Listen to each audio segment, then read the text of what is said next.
الحمد لله وكفى والصلاة والسلام على من لا نبي بعده. أما بعد فأعوذ بالله من الشيطان الرجيم. بسم الله الرحمن الرحيم. مجھے آج کے اس معزز ایوان میں جس موضوع پر لب کشائی کرنے کی جسارت حاصل ہوئی ہے اس موضوع کا عنوان یوم آزادی خداوندی ہے۔ معزز سامعین، یوم آزادی ایک عظیم ترین نعمت ہے۔ عام انسانیت کے لیے قدرت کا سب سے بڑا انعام ہے۔ آزادی ایک لفظ نہیں بلکہ زندگی کا افتخار ہے۔ آزادی کی نعمت، آزادی کی اہمیت، آزادی کی قیمت ان مظلوم قوموں سے پوچھئے جنہوں نے اس کے لیے محنت کی، اس کے لیے سفر کیا۔ وہ سفر کرتے کرتے تھک گئے، وہ اپنے عزم سے پیچھے نہیں ہٹے، وہ اپنے عزم پر پکے رہے۔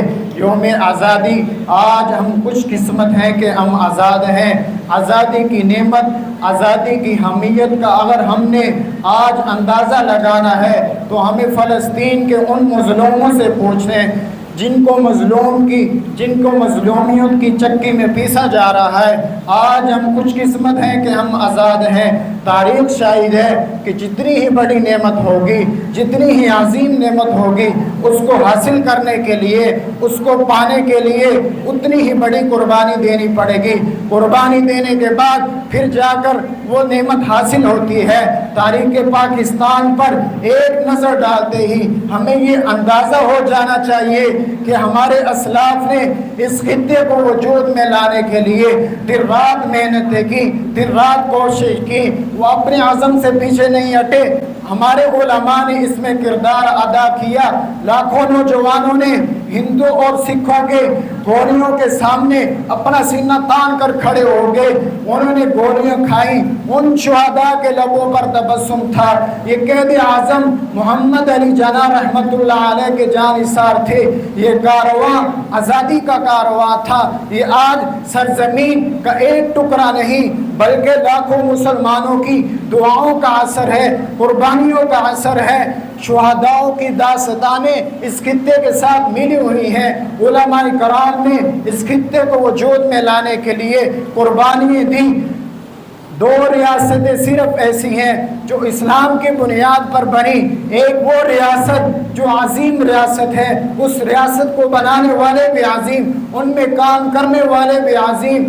کون بنانے والے تھے؟ اللہ کے لاڈلے حبیب آقا انعامدار حضرت محمد صلی اللہ علیہ وسلم نے اس ریاست کو مدینہ میں قائم کیا۔ اس کے لیے ہجرت ہوئی، کافروں نے اس ہجرت پر مسلمانوں پر ظلم کیا۔ پاکستان کی ریاست بنی جن کو مسلمانوں نے قیام کیا، اس کی قیادت کی۔ علماء نے اس قیادت کو مضبوط بنایا، اس کے لیے کام کیا، اس کے لیے ہجرت کی۔ مسلمانوں کو کاٹا گیا، ان کو لہو لہان کیا گیا۔ اس کی بنیاد پر جو غارہ ہے اس میں پانی نہیں، پانی کی بجائے مسلمانوں کا خون ملا ہوا ہے۔ اس کی بنیاد پر اینٹیں نہیں بلکہ مسلمانوں کو اس کی بنیاد پر رکھا گیا، ان کو گاڑا گیا، ان کو ذبح کیا گیا، ان کو انہی کے خون میں نہلایا گیا۔ اس ریاست کو، وہ ریاست جو پاکستان کی ریاست ہے، جو لا الہ الا اللہ محمد الرسول اللہ کے نام پر بنی، اس کے لیے ہجرت ہوئی۔ مسلمانوں نے ہندوستان سے پاکستان میں ہجرت کی، ان کو کاٹا گیا، ان کو ذبح کیا گیا۔ یہ ہجرت رمضان المبارک کے مہینے میں 27ویں شب میں ہوئی۔ وہ رمضان المبارک میں اس ریاست کو قائم کیا گیا۔ جب ان عورتوں پر ظلم کیا گیا، حالانکہ معصوم عورت معصوم ذات ہے، ان کو جب ان کی عزتوں کے ساتھ کھیلا گیا، ان کو ان کے گھروں سے نکالا گیا، انہوں نے اپنے گھروں سے اپنے بچوں کو نہیں اٹھایا، اپنے زیورات کو نہیں اٹھایا، بلکہ وہ مظلوم، وہ ظالم لوگ قرآن پاک کی بے حرمتی کرتے تھے، تو ان معصوم عورتوں نے کوئی زیورات اپنے سینے سے نہیں لگایا، بلکہ اللہ تعالیٰ کی کتاب کو اپنے سینے کے ساتھ لگا کر دریاؤں میں چھلانگ لگا دی، اپنی عزت کی حفاظت کی۔ ہر ایک نے اس کو وجود میں لانے کے لیے کام کیا۔ قائد اعظم محمد علی جناح رحمۃ اللہ علیہ نے اس کے لیے کام کیا، علامہ محمد علی اقبال رحمۃ اللہ علیہ نے اس خطے کے لیے کام کیا۔ آج کے لاکھوں نوجوان اپنے اسلاف کو بھول گئے ہیں، اپنے علماء کی قربانیوں کو بھول گئے ہیں۔